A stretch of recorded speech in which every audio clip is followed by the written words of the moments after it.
La question suivante concerne le rapport ou la diversité entre les recherches faites au laboratoire et les recherches faites sur le terrain. Est-ce que le labo prend trop d'importance par rapport au terrain? Alors, sincèrement, je ne pense pas. Alors, je ne suis pas avec les équipes qui sont sur le terrain, ça se passe loin de chez nous, évidemment. Et en plus, actuellement, je ne travaille plus. Mais ce que je sais, c'est que les deux sont totalement indispensables.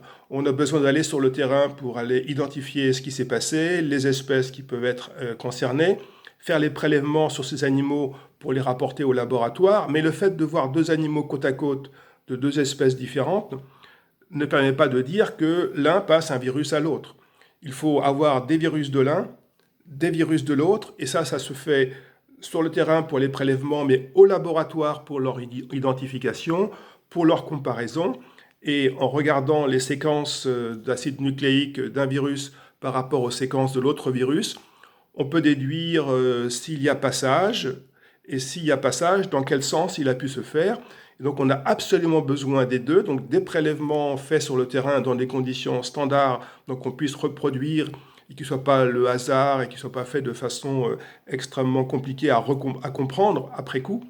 Et puis ensuite, le travail de laboratoire qui permet d'interpréter un certain nombre d'informations. Mais si on n'a pas l'un sans l'autre, on n'aura jamais de réponse. Mais je ne crois pas à ce jour que l'un ait pris le pas sur l'autre. Les deux se font main dans la main. Les scientifiques de terrain posent des questions aux scientifiques de laboratoire qui eux-mêmes renvoient d'autres questions et les collègues de terrain vont chercher d'autres prélèvements en fonction des premières découvertes. Et on avance de cette façon en avançant entre le terrain, le laboratoire, retour au terrain, retour au laboratoire. C'est ainsi, classiquement, que toutes ces réponses et toutes ces études se font autour de questions comme l'épidémiologie de maladies animales qui pourraient passer à l'espèce humaine.